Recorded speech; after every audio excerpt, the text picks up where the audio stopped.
Time to wake up. It's Saturday morning. Find some milk and cereal. Grab a bowl and spoon. No, a bigger spoon. Head to the living room and take a seat on the floor while Joseph and Chris present to you Saturday Morning Cartoon! Hello everybody and welcome to Saturday Morning Cartoon Boom!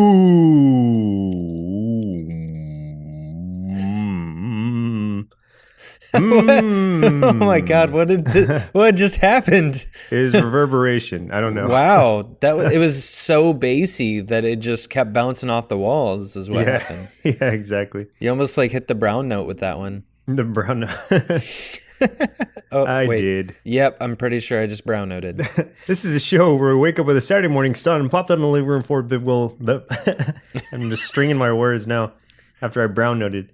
This is a show where we wake up with a Saturday morning sun and plop down in the living room floor with a big bowl of sugary cereal and watch all your favorite cartoons, both old and new. I'm Joseph. And I'm Chris.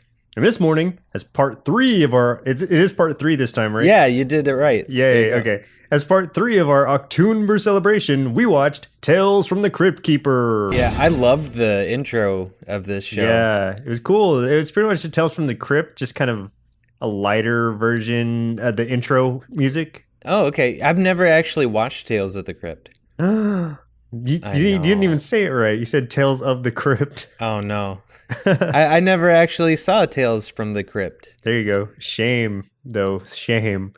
So the show Tales from the Cryptkeeper aired from 1993 to the year 2000, actually, but only because it was broken up into multiple parts, but I'll tell you about that in a second. This is created by Nelvana Limited, which a lot of the cartoons we've been watching lately have been. Yeah, that's true. That's kind of a weird coincidence. Yeah, it was almost like 3 in a row were created or at least produced by Nelvana. That's weird because, I mean, we absolutely didn't plan that. We don't know if... I mean, because all of our cartoons are pretty random, so it's not like we have prior knowledge of them being linked together or anything, except when we did the Ghostbusters marathon, but that was it. Yeah, that was really the only time. Now we just kind of go by the... I don't know. We just kind of pick them as we go. I don't even remember half the time. Like, what are we doing next week? Exactly. I always have to remind you. Yeah. And the show was developed by Libby Henson and Ben Joseph, directed by Laura Shepard, produced by, of course, Nelvana Limited, and also Phantom Animation. Well, actually, season 3 was produced by Phantom Animation, and this was 3 seasons, 39 episodes, but the series was canceled after season 2 in December of 94, and then in 1999, so after like a 5-year hiatus, the show returned on the air as new Tales from the Cryptkeeper, and the animation was different, aka worse than it previously was.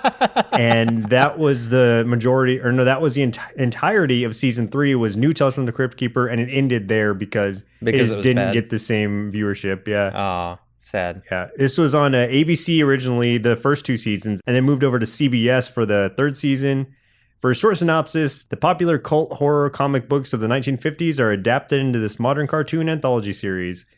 And in addition to that, is also based off, of course, Tales from the Crypt, the adult HBO TV show that was also based off of the EC comics from the 1950s. I didn't realize that it was on HBO. Wow. It was pretty graphic. Yeah, I can imagine it probably was. So, Chris, who are some people who played in the show? Who are some of the actors? Sure, it's going to be a real short list. Yay. So the Crypt Keeper was voiced by John Kassir, who also voices the actual Crypt Keeper in the actual show, Tales from the Crypt. Mm-hmm. Yeah, yes. He also voices Buster Bunny from Tiny Toon Adventures, Ray from Rocket Power, and he's in lots of other Saturday morning cartoons, including Eek the Cat, Cat Dog, and Earthworm Jim. So he's done quite a bit, and I didn't realize he was in so many like cartoons that I enjoyed. I'm like, this is the same guy as the Crypt Keeper? What? Yeah, and we actually met him. We didn't interview him, but at least Shaddai and I met him at one of these conventions we went to last year at some point, and we got a little bumper from him, but it was back when we were BS excluded, so it no longer is relevant. Yeah, now we'll just, you know what? We could still use it and then be like, hey, kiddies, you're listening to, and then we'll just be like, oh, insert nerd sloth. Yeah. Hello, creeps. It's me, the Cryptkeeper. You're listening to Nerd Sloth. Be careful what you ask for. You may get it.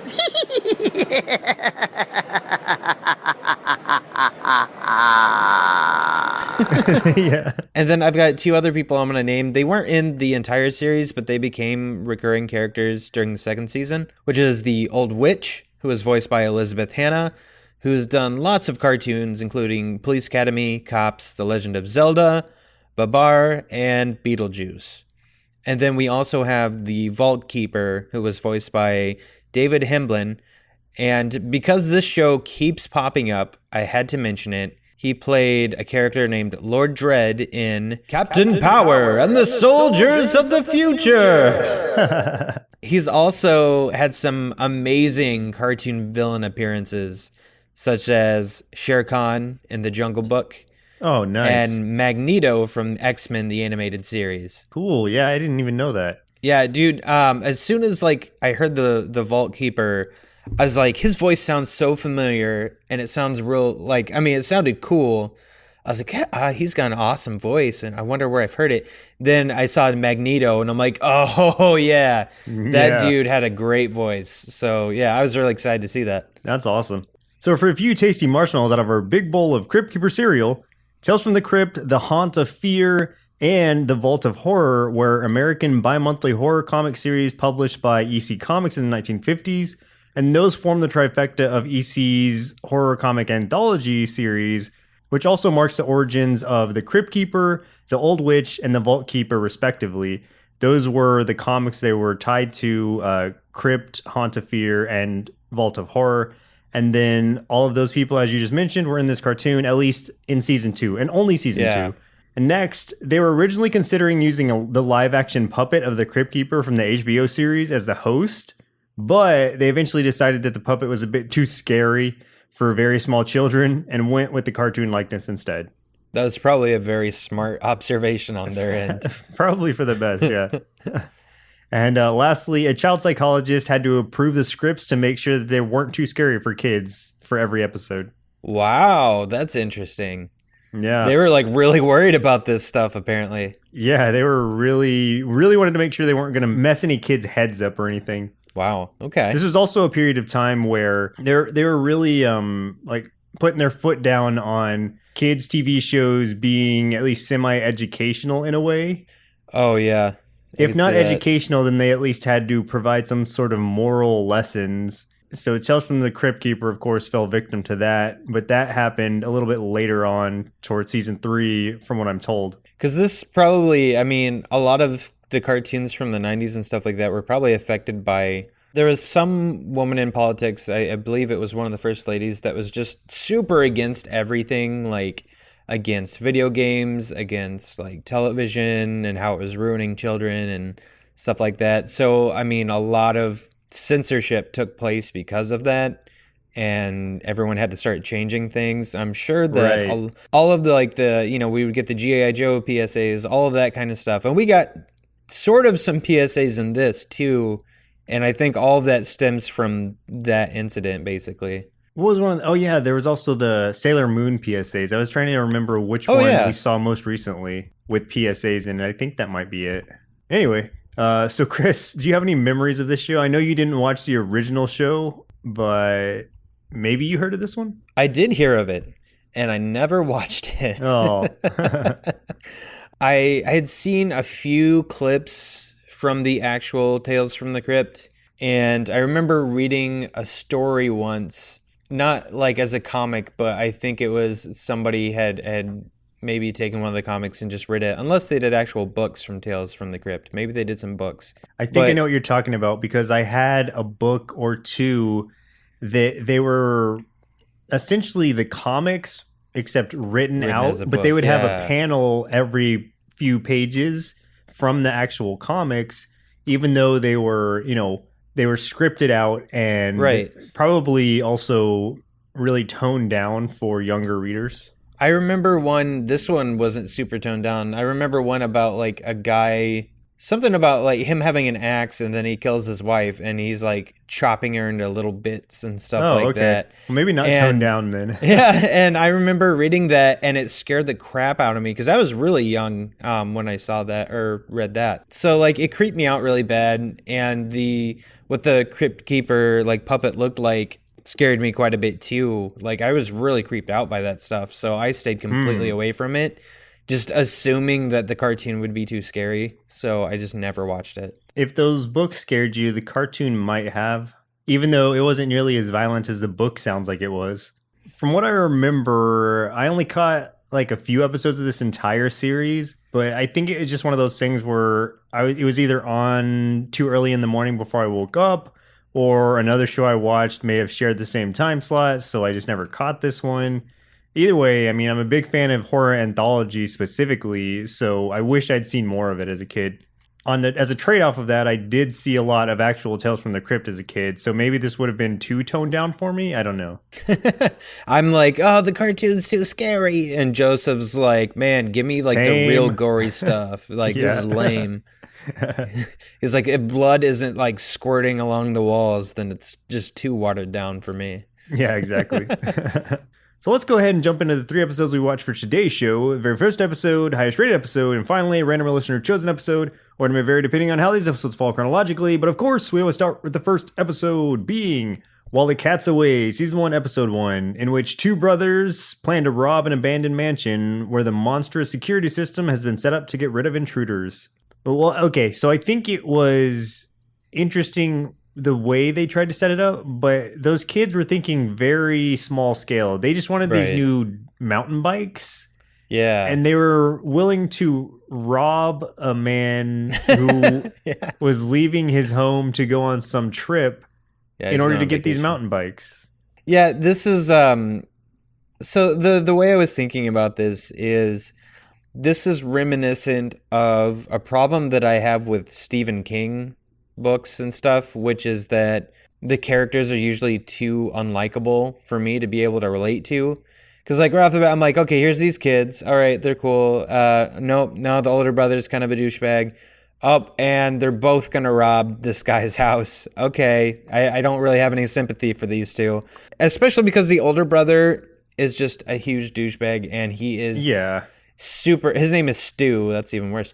But he's like very exaggerated. Like he's kind of a bully and exaggerated in the way he talks and the way he thinks and stuff like that. So yeah, it's the same issues that I have with like Stephen King books and stuff like that. The characters to me are unrelatable because they're unlikable. So I'm gonna get so much crap for saying that from people that love Stephen King stuff. They're gonna be like, "What are you talking about?" I'm like, "Sorry."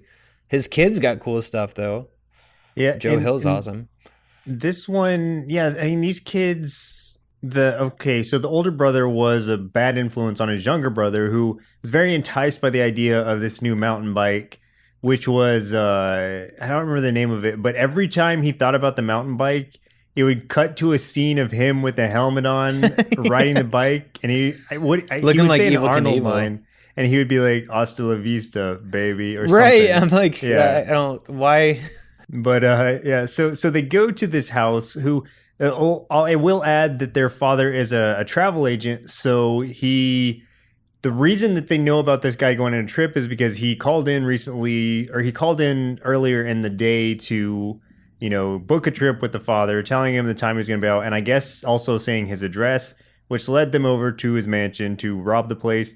And when they get there to begin their treasure hunt, I guess, they kind of stumble across a few things that lead them to this map of where, X marks the spot. And that's the goal from that point on is let's get to this X no matter what. And they see some crap leading up to that point that would probably make me like, okay, maybe it's not a good idea. Maybe we should really back off. Yeah, they run into like all of the classic monsters pretty much. Like the first one that they encounter, if I remember right, is a werewolf named Fifi. Yeah, because they're dumb and they go down in this dungeon and they can hear like a whimper and growling and stuff like that. And they're like, oh, there's a dog. It's going to be like a little poodle or something like that. And I'm like, if it's in a dungeon and there's bones lying around and you can hear this loud growling and stuff like that, that would give me a little bit of pause, especially because, if it's something like that, it's probably at least some larger guard dog kind of thing. So. Right. What I will give to the kids is that, well, I say give to the kids, but I'm saying it because I know as a kid myself, I didn't always make the best decisions. Kids are... That is true. Even though kids aren't inherently stupid, sometimes they make very, very dumb decisions. And I think these characters might have been inherently stupid. In this case, I can give them that, okay, this is something I could potentially see kids doing because they're just not that bright all the time. And then also they run into Frankenstein's monster who hasn't been brought to life yet. Yeah. And then them fumbling around accidentally bring him to life. Yeah. What's funny is as he's he accidentally pushes the handle down, and then in trying to push it back up, he breaks it off. It's like, was that made of plastic or something? That's the weakest this lever kid is so ever. Strong. Yeah, he doesn't know his own strength. And then there was a squid in a tank or something that attacked Stu and tried to drown him. And I was like, please, I know it's a kid's show, but just kill this kid, please. You know what was even worse about that part was, and I'm not saying it as an insult to the show or anything necessarily. This was a really weird part where the little brother, to get his older brother out of the tank with the squid, instead of getting a rope or something, he just starts throwing chemicals in there. He's potion, chemicals. The funny part too is because especially the very last one he throws in, it's a test tube of something, and that makes a tiny little explosion with some certain purple smoke, and that works. But every time he threw this stuff in, he didn't even pop the cork on those things. So it's none of the liquid would have spilled out anyway. It was so I can only concur that it was the type of glass that these vials were made of, caused some sort of chemical reaction in the water. Yeah, that must have been it. But had to have been. What I thought was going to happen when he kept doing that was his brother was going to meld with the squid. Oh, that would have been awesome. Right, and even when it comes out of the tank, it just shows his feet in the socks, and they look kind of tentacly. And I was like, oh man, they did it, but then they didn't do it, so they backed off. He was just totally fine, and I was sad. But as a continuation of the classic monsters appearing, what they could have done was just had Creature from the Black Lagoon type monster. That's what I expected. I was kind of disappointed that instead we got a squid. Based on the intro of the show, I know that mummies are in the show periodically, so that was something that we didn't get either, which was strange to me. Which was weird because, the montage that they show at the beginning of the cartoon as they do the music, the clips of the montage they show is from this episode. A lot of it. The Frankenstein, the werewolf, there's a skeleton at one point that the younger kid Dwight has to hang on to when he almost falls into a pit. And all of that stuff is the stuff that they use in the montage, but then there's a few other things in the montage that aren't in this episode, so I'm weird. Why didn't we see all of it? It made me sad. I wanted to see a mummy. Yeah, we do get to see some vampires though. Even though they are identical vampires. They're triplets. Yeah. Identical triplets. I was confused because at first I was like, oh, Dracula. But then I'm like, oh, wait, there's another Dracula. There's another Dracula. Other Dracula, yeah. Reminds me of that show Squidbillies, where they don't know the word vampire. They just call everything a Dracula. He's a Dracula. Yeah. Yeah, so there were a lot of Draculas here. There's lots of Draculas. I don't remember how they fought them off exactly. Well, Stu had barricaded the door because they were trying to escape from Wolfman and Frankenstein. And then the Draculas came out. And then once they noticed it, Stu started unbarricading the door, and I think they just ran. Yeah, I think they did just run, and they ended up getting to a spot which was they were at a point where they were kind of running around in circles, right? Right. And they eventually ran back into each other, running from Fifi and the other monsters. And then they hit this point where it's okay, well, here's a dungeon like entrance, or here's like the entrance to a cell. So let's go inside. Well, what's weird too is like when that happens, they're running from stuff and then they stop to start looking for treasure again. I'm like, why would you not just escape? Like, it's a miracle you're not dead already. Yeah. And they're like, oh, well, we got far enough away, I guess. Let's just look for that treasure. I'm sure nothing bad will happen. I'm like, yeah, they're kind of like, their mentality is, we've come this far. Let's not stop here. Dumb kids. And they don't. And so they go right into this cell where it's just pretty much a mound of dirt, and there's the X that marks the spot made out of bones, which already is indication enough that you probably shouldn't be here. And so the brother starts digging. He's digging with his hands and finds a treasure, holds it up over his head triumphantly, and then opens it up, and it's just issue number 1 of Tales from the Crypt. Yeah, it's a comic book. Which would probably be very valuable, actually, but here's the M. Night Shyamalan twist. What a twist! Yeah, what happens is... A twist! They in looking at the cover of the comic, like, oh my god, that's us on the comic in this room. And then they're like, oh, that, it's fake, though, because there's no zombies in this room. And they turn around, and there's sure enough zombies in this all room. over the place. Yeah. You know what? I think it's strange because if I found a comic book and I saw myself on it, that would weird me out. But like Stu's just like, whatever, like there's no zombies here. And I'm like, okay, even if there wasn't zombies, the fact that I'm like in this room and I am on this comic, like both are represented on the cover of this comic, that would freak me out. So that would make me really start feeling like this is all pre-planned. Like it's like Truman Show or something. Yeah, 100%. And so, but fortunately for them, I thought that the episode was going to cut there and there's going to be like a fade. And it would be like, oh I was my God, hoping it crazy. would, because I'm like, oh sweet, they're going to get killed by these zombies. Because it's a kids show, they have to back off right at the last second. And what happens is, leaning up against the wall where there's no escape, the wall just kind of opens up and they fall through and run out the door. And at that moment, the owner of the house gets home, who happens to be the Crypt Keeper himself. Yeah. And what was funny is the name, because I was trying to figure out what the name was when they said it originally. I didn't even think about that. It was T. King Carter or something like that. Because it wasn't like Alucard or anything where it could have been Dracula. So I was like, who is the owner of this house? But the reason that they had it like T. King, Carter or whatever his last name was, is because it's TKC, which is the Crypt Keeper. Interesting. I didn't even think about that. You're so good at this. Or was it like the Charter King? I don't remember how it was, but I just know it was like an acronym for the Crypt Keeper. No, I've lost my credibility immediately. One thing that drove me insane through this pretty much the whole episode was, so the kid Dwight, from the first time he got scared, like the first monster they run into, he gets hiccups, and he hiccups the rest of the episode. It does not stop. It didn't bother me that much that he was hiccuping. I was just wondering why. Like, it didn't really come into play in any way. It had nothing to do with the story or the plot at all. Yeah. Right. It was almost just like the voice actor just got hiccups. They're like, oh, just go with it. Just keep going. We'll keep just going. leave it in. We're doing it one take. We're doing it live. Yeah.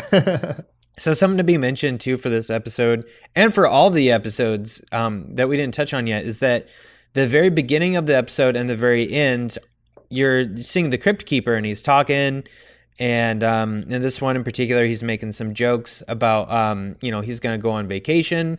So he's talking about all these places and cities he's going to go to, but he does like a play on words and like makes everything like creepier. I mean, that's classic Crypt Keeper, even from the EC comics, but also from the Tales from the Crypt show. Sure. He always opens the show and closes it, and always uses those kind of gags or play on words or whatever. I like that. Yeah, I liked the play on words a lot, and it got better as like the episodes that we watched, because there's more and more of it, which was fun. That's definitely a fun part to it. It's interesting. It's always an interesting mixture, Tales from the Crypt, of kind of humor, sometimes dark humor, and horror, and I always appreciated that about the series entirely. And I guess it probably should have been obvious, but it wasn't, that it was the Crypt Keeper's place, because he was going on vacation before he introduced the episode. Well, here's why that doesn't necessarily mean that's obvious, because there were other, if I mean, I know you hadn't seen the original Tales from the Crypt at all, but there are times pretty much anything that he's doing or anything that's going to happen in the episode, he's doing something related to that in his intros. Okay, that like makes sense. in an episode where there's a killer Santa Claus, like he's dressed as Santa Claus at the beginning of the episode. It doesn't mean he's going to be in it. Right. He's just kind of acting out what's going to happen. Oh, got it. I like how they did that, though. Like, they kind of hid him in a few episodes. At least, I don't remember the third one, if he was hidden in there, but I know the next one that we watched, like, they hid him in the episode also. I mean, it's really, really goes back to classic Tales from the Crypt, but I love the way that they brought that into the cartoon, too. Yeah, in it's the really animated cool. series. So let's go ahead and jump into the second episode we watched for today's show, which was Hyde and Go Shriek, Season 1, Episode 8, which was the highest rated episode. And in this one, a group of bullies fear for their lives when their victim, Wendell, drinks a potion that turns him into a werewolf. I feel like it's a little bit misleading because it's really like only one guy that he goes after, you know? Yeah, the other guys are just kind of collateral because they're kind of the They're henchmen. strange. Yeah. But they're not always mean to him, but sometimes they are. Right. It's a weird relationship, and I thought that was interesting and kind of weird. So like how many times can I say weird? Oh, that's weird. Weird. Weird. Oh, it's weird. So this is basically like we've got this kid Wendell who's kind of he's the stereotypical nerd, like comb over. He's got nerd glasses like we wear, Yeah. really scrawny, and he's trying to hang out with these guys that are bigger, playing football and stuff like that, and they treat him terrible. But it seems like he doesn't understand that he's being picked on. Because they'll do mean things and play mean jokes on him and say mean things to him, but he laughs with it and stuff. Like he's just so naive that they're picking on him or making him the joke. But to him, it's like, just ribbing with your buddies, like he takes it and he thinks it's funny and he's totally cool with it. He's taking it all in stride and they're going to the extreme sometimes. But what finally breaks him is when he brings his pet rat. Would you remember its name? Dr. Jekyll. Oh, of course. Dr. Jekyll in for show and tell. And Rex, who is the big bully. He's like, he's supposed to be like grade school or something. Yeah, he's supposed to be in grade school or early high school, but he's like a 30-year-old man. So he's been held back a few grades. Yeah. He's like this 6 foot tall bodybuilder looking dude with a mullet. So bad. So he takes the rat and he puts it into a vent so it escapes. And that is, according to Wendell, that's Wendell's best friend, basically. So that is the last straw. And then he's like, I have to get even after that. Right. And so he starts to try to bulk up a little bit, which, of course, being so small and starting from scratch is not going to get him anywhere fast. So the other two kids, as a prank, tell him that they, at his father's, at one of their dad's his health food store, yeah, which he gets made fun of by Rex, and he's super embarrassed that his dad owns a health food store. I'm like, why is that an embarrassing thing? I have no idea, but I didn't understand that. They tell him about some protein powder, which will help him it's some tea, right? It was some kind of weird tea. They gave him tea bags. He paid like $40 and they only gave him 3 bags. But the box had the Cryptkeeper on it. On the bottom of the box, yeah. But none of them look at the bottom of the box. And they just said that this had been there since his dad bought the store. So, that's why it wasn't sold out or whatever. And so he gives it to him. None of them knew what it was going to do, though. And as I said in the description, when he does drink this tea, it turns him into a werewolf. Yep. That is his, as the episode name suggests, that's his hide to Dr. Jekyll. Right. I thought at first it was going to be more monstrous when, because I didn't read the description or anything. And when I heard about the storyline, I was like, okay, so it's going to turn him into some kind of beefy monster, but then I was like, oh, they just went werewolf again. Yeah, I didn't expect werewolf, and that's kind of weird. But I mean, I like werewolves, so I don't have an issue with it. Werewolves are awesome. But it was just a strange choice to me. Unless it's like werewolves from like freaking Twilight, because they're basically just big dogs. Wendell comes in in werewolf form, and he's in the tabloids because he's kind of semi-terrorizing the town, not unintentionally. He's just on the hunt for Rex, looking for him. Right. Well, I have the feeling that like if you turn into a werewolf, your mind goes animalistic and you don't have human thought anymore. So it could be that, you turn into a werewolf with all intention of going after this specific guy, but once you are the animal, you're going to go for whatever thing, is in your way. Like you see just a random person walking by, you're going to attack that person because you are now just a savage beast and you don't have the mind of a human, Right. So he ends up like ripping apart a car and scaring some people, all kinds of stuff. Yeah, that's true. I forgot about the innocent people that he did that to. And we don't see any, of course, on-screen deaths or anything, but one can assume that he may have. There's one that, you think maybe that guy's probably dead. yeah. It eventually gets to the point where he does confront Rex, but Rex also goes finding out what happened to Wendell and how he got these powers or whatever. He's like, well, I need the rest of this tea. Like, I got to bulk up too. I'm not just going to take one. I'm going to take the rest of them. Yeah, he takes it all. He takes all the rest of the tea, and which by my estimations, since when we see him transform, it doesn't turn him into like a bigger werewolf or anything. But I think that might be the longevity of it, is to keep him in werewolf form longer. Oh, probably. Maybe. But I can't say for sure like what that even did. Like he didn't bulk up super huge or anything. Well, maybe it makes him more evil, because like when Wendell turned into the werewolf, he had green eyes.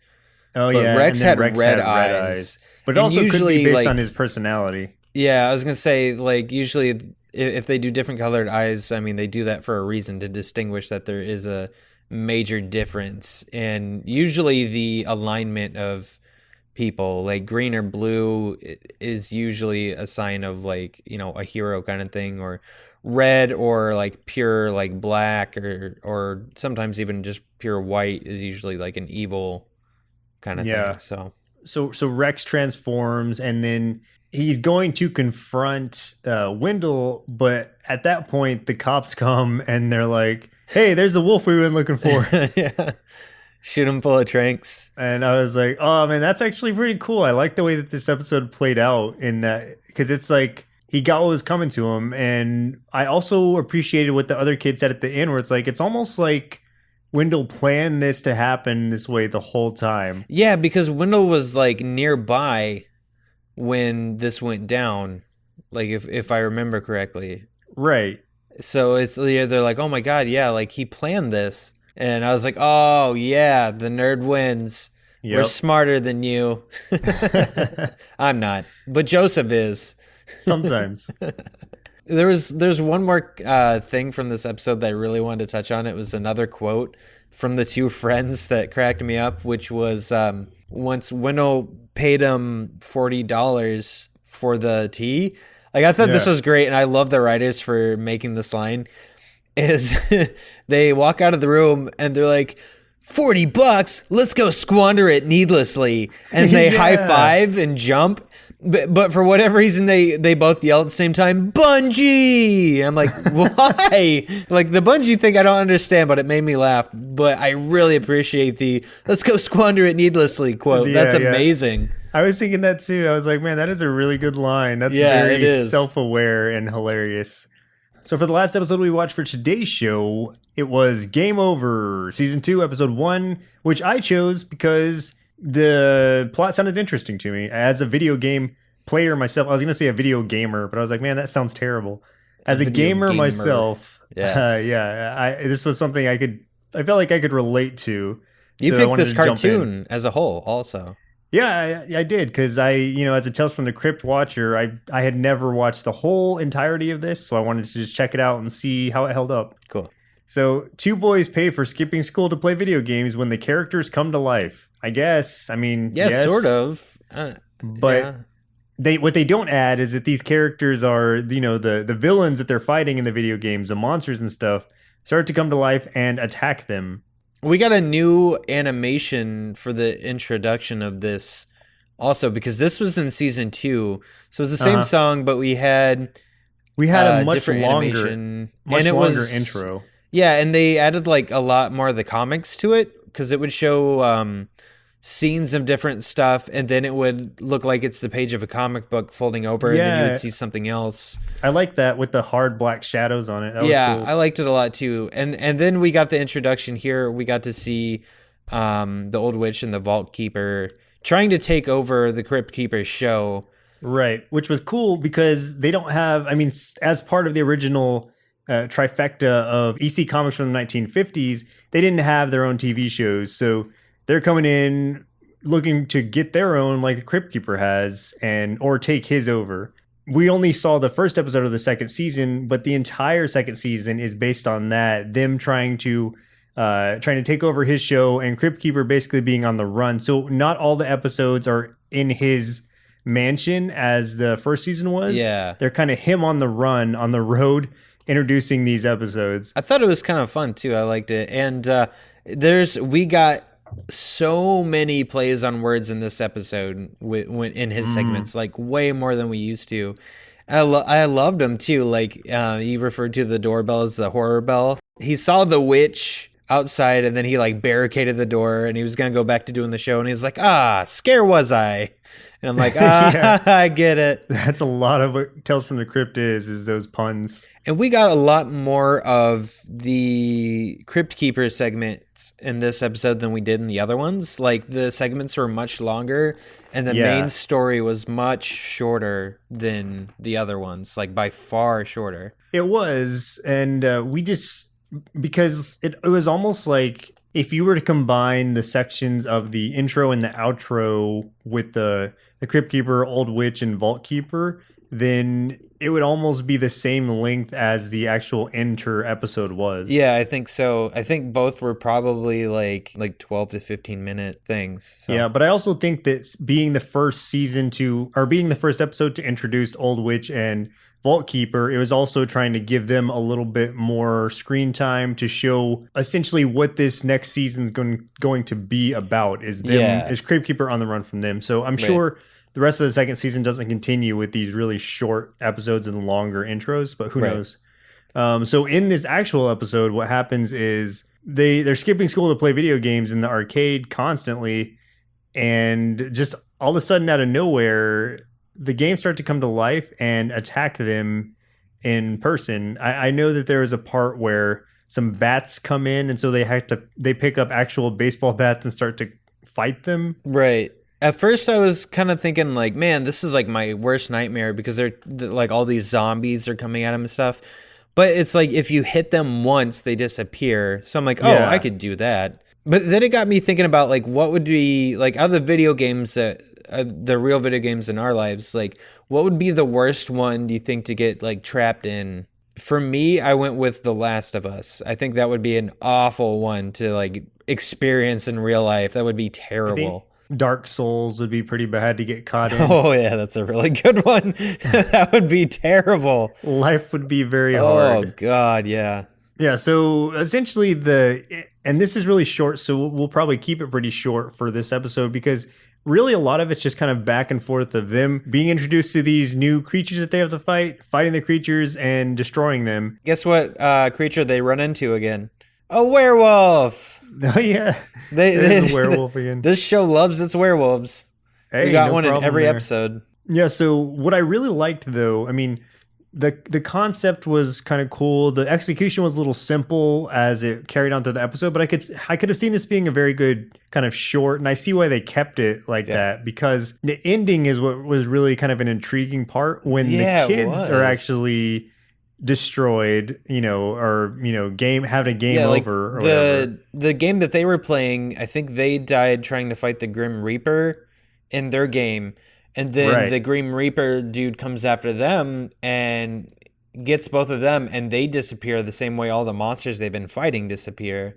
Yeah. So for all we know, they're dead, but it just so happens that they are part of a game that these alien kids are playing. What a twist. I know, right? And it's like, oh man, that's kind of cool because it's looking at them like, so you can assume these aliens came, they took over they're kind of inserting these virtual beings into this real world, Right. and forcing these kids to combat them. And I'm assuming they're controlling the monsters. Yes. And it's just such a cool idea. It's a neat concept that I really liked. Or were the kids video games the whole time? Dun dun dun. That would take away from the gravity of it for me. I know, well, because then it's just like, is it The Sims or what? Because like they're skipping school to play video games, and then I don't know. Oh yeah. It's just like The Sims, man. You pull the ladder out of the pool and you just let it happen. So yeah, I was really interested in the concept of this episode, and the execution was a little weak throughout the first part of it, but I liked how it ended. I thought that was really cool. I agree too. Like out of the 3 episodes that we watched, I felt like this one was the weakest as far as like, the story that they give us. But Right. the ending was cool, and that saved it for me. So. Yeah, true. I did like the second episode the best out of the ones that we watched. Yeah. Where Wendell turned into the werewolf. Yeah, I think I'd agree with that. Well, Chris, while you and I hunt down some of that special werewolf tea, let's see what our little inner monsters thought of Tales from the Cryptkeeper. I was really scared before I watched this cartoon because I thought it would be too spooky, but it wasn't so bad. It had all these sweet monsters that were awesome, and the Crypt Keeper was really funny. But some of the kids were really dumb, and I was sad that they didn't get eaten by monsters. So I give this cartoon 3 bowls of werewolf cereal out of 5. And now I'm going to take the lessons I learned and put them to use, like getting free comic books by breaking into old man's houses. While Mom and Dad don't really want me watching the grown-up version of Tales from the Crypt, Tales from the Crypt Keeper is diet enough to pass through their gore filter while still allowing me a small taste of the full-blown blood buffet. As far as kid-friendly horror programs go, I'd keep this on the same scare shelf as Goosebumps or Are You Afraid of the Dark? In addition to that, I feel that this cartoon can actually act as a fantastic starting point for introducing young horror hounds to the amazing world of EC Comics. At least with the introductions of the Old Witch and the Vault Keeper in Season 2. All that said, I would give Tales from the Crypt Keeper 4 big bowls of Unlucky Harms cereal out of 5, and definitely recommend it to my fellow young, budding horror fans. At least until Mom and Dad go to bed, then you can switch over to HBO. As an adult, I should be telling you to honor the wishes of your mother and father and respect their TV censorship choices. However, as a horror fan, let me suggest The Ventriloquist Dummy with Bobcat Goldthwait, or Cutting Cards to see Lance Henriksen at his finest. And as an adult, I know that Tales from the Crypt is not the thing that you're watching on HBO. Don't get caught. So do you have any final thoughts on this cartoon? I mean, I think that for what it was pretty successful. It was, of course, a super toned down version of Tales from the Crypt, but I think it had a lot of fun moments to it. As simple as the concepts for some of these stories were, they still had some cool message, or they still had some pretty cool endings to them, or some good twists to where it's like, okay, I can appreciate that. I could see that if they made it a more adult kind of thing and updated it, that it could actually be a really strong concept. And so I was able to look at it through that filter and kind of younger eyes to view it as it was supposed to be viewed. Not too scary, not too offensive, not too bloody. Well, not bloody at all. And I think for what it was trying to pull off, it succeeded. I gotta say, in all honesty, I'm disappointed that I didn't watch this as a kid because there's a lot that I think I would have enjoyed. Because I was obsessed with the classic monsters when I was little, and this show seems like it uses them a lot. The one thing I didn't like, as I said before, was the human characters because they were too exaggerated to the point that they were unbelievable and that they were unlikable from the get-go. I feel like, though, that when they do characters like that, it's so that you kind of almost cheer for the monsters in a way to get those characters. But seeing how this is a kids show and they wouldn't kill the characters, it kind of made me sad because I'm like, oh man, please just let Stu die. Just snuff that kid out. He's done. But one thing I noticed is that in the intro in the first season, the introduction, like the song and the montage and stuff, the kid, I think it was supposed to be Dwight, maybe, I'm not sure, but he looks like Pip from the Halloween Tree. The one that is like, the ghost the whole time and they're trying to save him. Yeah. Yeah, he looks an awful lot like that, which I thought was pretty cool. I wonder if that was intentional. I don't know. Because I don't remember which one came first, but I feel like maybe this came. I think these are around the same time, honestly. But it was kind of cool. Yeah, and maybe they might have just pulled it from like default little kid. Right. Yeah. Exactly. Template. Default kid on a bike. It's all stock footage. Yeah. Exactly. Well, listeners, it looks like our milk supply has now run dry, so it's time for us to say goodbye. And next week, as we continue our month-long OcTOONber extravaganza, we'll be watching Coraline, submitted by all of you. If you voted for Coraline, which a lot of you did, which was fun. We did another poll, and a lot of people voted on Twitter and Instagram. I think we had like 3 times the votes that we did last time. Nice. Which was really awesome. So thank you everybody for going in and voting. And like I said, if your cartoon didn't win, then we will get to it at some point in the future. I promise. And so anybody who supported Paranorman, thank you. And I'm sorry that we didn't win this round, but next time, guys, next time. And I voted for the Book of Life, and I'm disappointed in all of you. At one point, all 3 of those were neck and neck for quite a while. So it was close. These are all good movies, so I don't have any issues. And this is going to be kind of a departure because this is the first thing that we've done that isn't a straight up cartoon, but it's still animation. We're kind of including things like that because they're just awesome. They're still like a part of people's childhoods and stuff like that. There's still things that you would wake up around Halloween and see on like ABC Family or something like that on a Saturday morning. So We're super excited to be doing Coraline. Oh, and hey, we have one more poll. So if you're listening, it's up right now. This one is actually going to be cartoons. And the 4 that you can choose from are Monster Force, Count Duckula, My Pet Monster, and Beetlejuice. So head over to Twitter and Instagram and cast your vote. The only vote that matters in this season, right? Right. I hope you're registered to vote for our cartoons. On that note, I'm Joseph. And I'm Chris. And we'll see you next Saturday. Boo. Presented by NerdSloth. A place for lazy nerds. If you like what you heard, consider donating at patreon.com/nerdsloth so we can continue bringing you quality shows. Be sure to also leave us a review and share your favorite episodes and clips on social media. If you're looking for more content, visit us at nerdsloth.com.